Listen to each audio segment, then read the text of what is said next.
Is your food budget too high? Here are 13 helpful tips when budgeting for food. As the second or third largest monthly expense, your food budget is something you have lots of control over. Correctly budgeting for food is almost always the easiest and most effective way to reduce your cost of living. After paying for housing, the money you spend on food each month will be the second or third largest expense in your monthly budget. Your highest costs, housing and transportation, are fixed. You can't change them easily.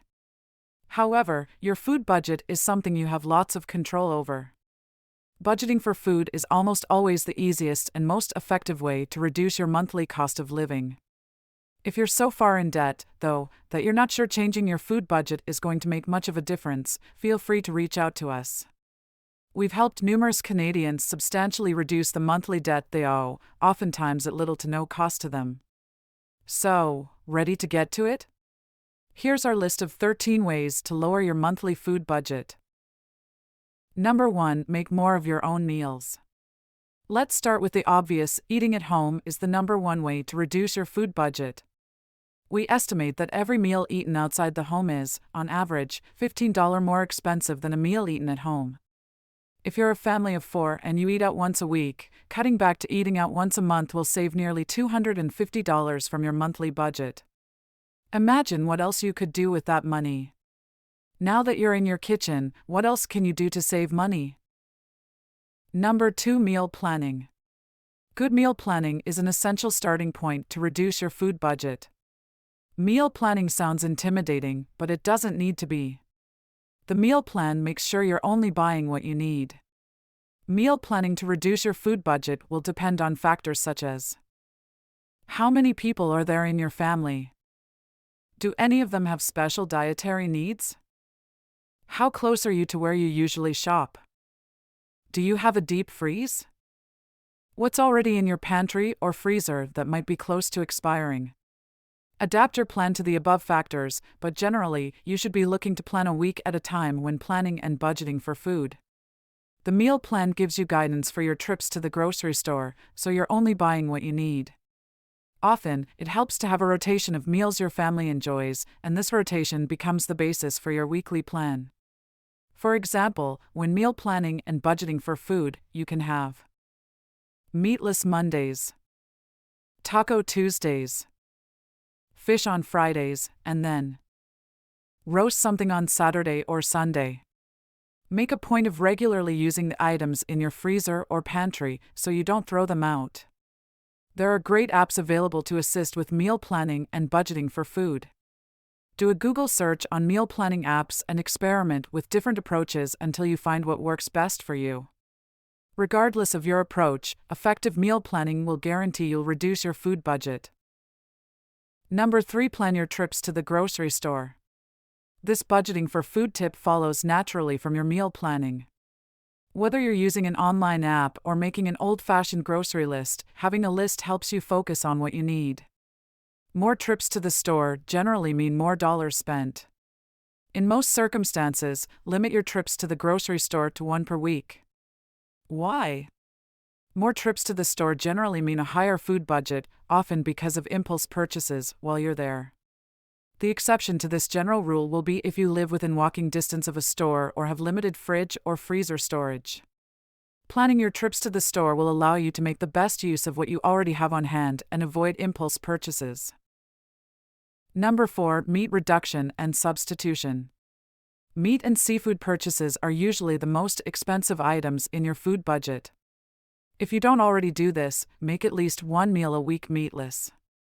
You don't have to become a vegan, but there are also significant health benefits to reducing meat consumption, in addition to minimizing your food budget. Meat and seafood purchases are usually the most expensive items on your grocery list. Beans and other pulse crops, such as lentils, are a great protein source and can be turned into some delicious and healthy dishes. Ideally, buy these items dry, they are super cheap that way. Beans and chickpeas will need to be soaked overnight, so they take a bit of planning. This is where your meal plan helps you stay organized. When budgeting for food, find ways to extend the meat you buy. With ground meats, add grain products such as oats, flax, or breadcrumbs to burgers or skillet dishes. Chop meat into smaller portions, such as you might do with a stroganoff or a stir-fry, to provide the feeling of eating meat while consuming less of it. Other excellent protein sources include nuts, seeds, dairy, grains, green vegetables, and eggs. Many of these protein sources are less expensive than meat and can be combined in almost limitless ways to make tasty, nutritious, and inexpensive meals. Experiment with these until you find combinations that your family enjoys, and then work them into your regular meal rotation. Number 5. Buy the whole bird. Not interested in reducing your meat intake to lower your food budget? Not a problem. Just change to whole cuts of meat when budgeting for food. Boneless and skinless chicken breast is way more expensive per pound than whole chicken. When planning your meals, try to come up with a few different meals that will use the whole chicken. This will significantly reduce your food budget instead of buying each piece of the chicken already cut up for you. Breaking down a whole chicken is fast, easy, and very cost-effective. Remove the skin and bones from the chicken breast for your pastas and salads. Keep the backbone, wingtips, and scraps to make stock for soups or ramen. Then, you'll have the legs and thighs for grilling, frying, or roasting. Don't forget to freeze all of those chicken wings for wing night. Number 6. Choose different cuts of meat. Again, when budgeting for food, you don't have to go vegan to save money on meat. Just do what the pros do, buy less expensive, more flavorful cuts of meat. Chefs will rarely choose a filet mignon when cooking for their family. Chefs spend their entire careers budgeting for food. And the vast majority of them aren't buying overpriced, individually cut filet mignons when they're cooking at home. Or any other premium cut of steak, for that matter. Instead of going for the well-known, expensive cuts of steaks, shop like a pro. A flat iron steak is usually large enough to feed 3 to 4 people. They're nearly as tender as a filet mignon at about half the price per pound. And they're so much easier to cook. Other cuts of meat chefs buy to reduce their food budget are beef short ribs, flank steaks, skirt steaks, tri-tips, chuck-eye steaks. Meat is the biggest expense when budgeting for food. Choosing better and more flavorful, yet less expensive cuts will significantly reduce your food budget. Number 7. Shop for sale items and stock up. You might want to consider investing in some storage space if you don't have it right now. A deep freeze can knock hundreds of dollars off of your annual food budget if used correctly, as well as make meal planning more comfortable and more convenient. Don't buy items you may not use just because they are on sale, they probably will be thrown out. One of the best examples of stocking up on sale items is turkeys. They always go on sale in the weeks before major holidays. Buy 2 or 3 of them if you can, as they are an incredibly affordable and flexible source of protein. You don't have to wait for those holiday seasons either. Work turkey into your meal planning at any time of the year to reduce your food budget. Look for discounted items in the grocery stores. While some discounted fruits and vegetables may not be usable, many will be if they are used right away or frozen for later use, even in baking. Meat can also be discounted as much as 30%. Buy it and use it immediately, or freeze it. When budgeting for food, check flyers for savings as you're doing your meal planning, and focus on purchasing sale items when it makes sense. Number 8. Use coupons. No need to spend hours a week scouring the paper for coupons. Even families that spend as little as 10 minutes a week looking for coupons can reduce their annual food budget by as much as $1,400. Extreme couponers can reduce their food budget by up to 90%. And, with the onset of free couponing apps for your phone, budgeting for food has never been easier. Simply download a couple of these apps, type in some of the ingredients from your shopping list, and adjust your list a little based on the coupons you find. A quick note on using coupons to lower your food budget: just because there's a coupon for it doesn't mean you need to buy it. Make a list, and follow it as closely as you can. If one of the items on that list has a coupon available, then use it. Number 9. Make larger meals and eat leftovers. This practice can assist with your meal planning and reducing your food budget. Make larger batches of food and then freeze them in portions for easy and convenient use later. If you have a decent stockpile of pre-made frozen dinners on hand, making meals on those nights when you're short on time gets much easier and provides a simple alternative to eating out or ordering in. Making meals on those nights when you're short for time gets much easier and provides a simple alternative to eating out or ordering in. Depending on your family's size, roast chicken can often be stretched into 3 or 4 meals.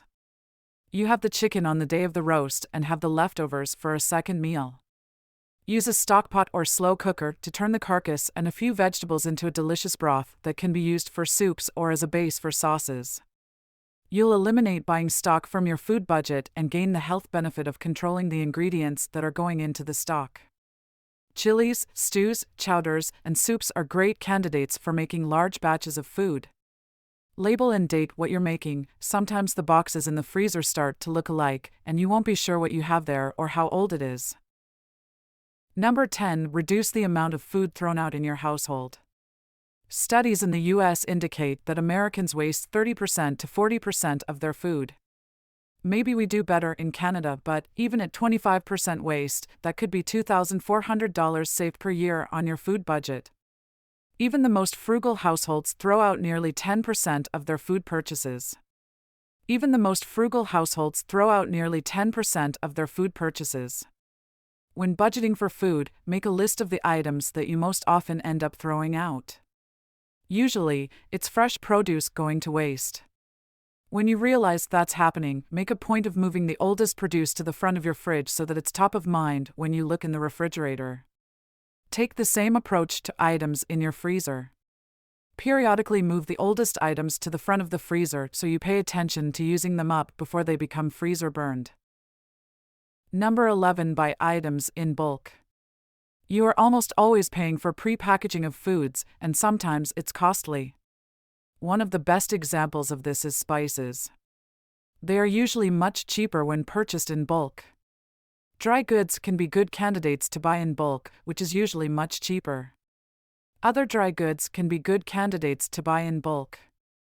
Rice, pasta, baking supplies, dry beans, canned goods, shelf-stable beverages, toiletries, and household cleaning supplies. Be careful that you're making purchases of items that you are sure to use. When budgeting for food, compare the cost per unit or unit weight so you know you are getting a good deal on the item. Number 12. Buy produce in season or frozen.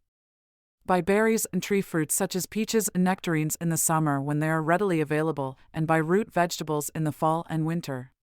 Especially for the fruits and vegetables that are typically only fresh in the summer, consider buying them in bulk when they are cheapest and canning or freezing them for later.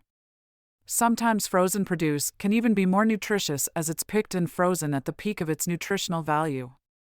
For some fruits and vegetables, it may make sense to buy them frozen.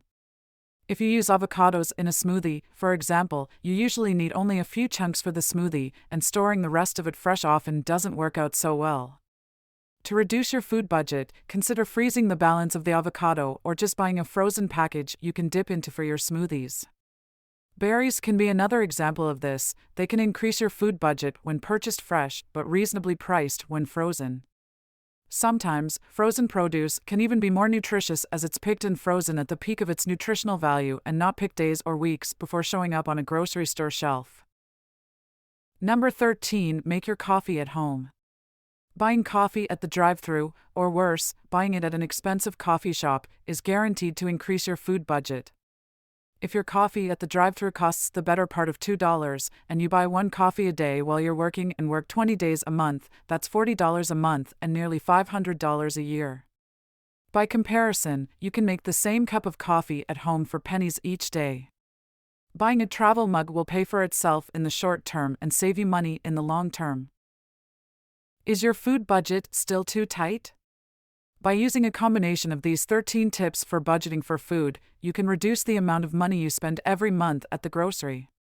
Still, for Canadians who are hurting financially, creating a food budget still may not allow them to save enough to pay their monthly bills. If this is the situation you find yourself in, please feel free to reach out.